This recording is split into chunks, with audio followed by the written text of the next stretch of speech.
Nay nangutanan nako guys ba, unsa ba daw angay buhaton sa taong himantayon?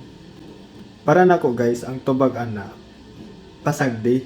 Wala naman jud kay mahimo ana guys sa iyang pagkahimantayon. Kay kinaiya man na niya. Ato lang hinumduman guys nga dili kita ang makapausab sa maong kinaiya. Kay bisan imo panaawayon or balusan og dili maayo, dili gayud na makapausab niya guys o musamot na hinuon. Ang ato lang hinumduman guys, kung dunay ginapugas, naa jud siya maani.